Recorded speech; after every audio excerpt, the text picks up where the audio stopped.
Life, death, resurrection. The stuff of childhood. This is called birds. Susan Dixon was more worldly than me. She lived on the new estate, and her parents both worked, were younger than mine. Her dad, like Barbie's Ken, give or take feet and inches. But she'd come my way to play, and it was in my street we found the dead bird, a blackbird. They swoop low over a road in springtime with food for chicks. We had the sense to know that, but were surprised at the quality of her sleep. When you are 8 or 9 years old, there are things you cannot know, and the wounds this kind of sleep inflicts upon innocent bystanders were injuries we were ignorant of.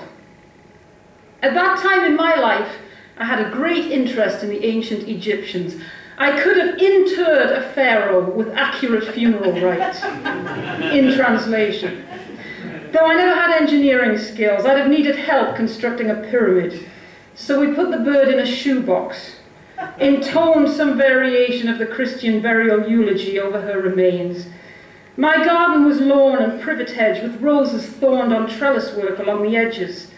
It was hard digging with the roots of these old plants, holding the soil together with tough hands. It was a very shallow grave. We walked away, but did not forget. 2 weeks later, we dug her up, and as we fearfully opened the lid, I know what we expected to see. Nothing. I went weekly to church, Susan didn't. We both believed in the resurrection, we both didn't. Though it seemed only democratic that it should apply to birds. It wasn't so bad, the body not much rotted, the feathers damper, darker, a sort of spider's web covering the whole. I was forming the thought in my head that this was the beginnings of decomposition, though it seemed miraculous, absolutely other, when Susan said, "Look, the angels have woven a net to take her to heaven." Now, Susan was no more worldly than me. She was never mistaken for a boy. When compared to me, a greater proportion of her seemed properly female, and I felt that in compensation I should have a greater share of the spiritual world. I was eccentric, I was ugly, I'd never marry. I needed God. And Susan had a dog.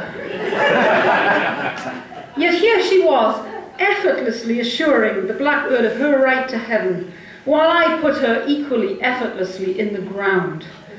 I wished then and wish it now directly that I could believe in God out of instinct. Susan Dixon appears as strong to me now as these events, stark against time, strange as a bird, a sky.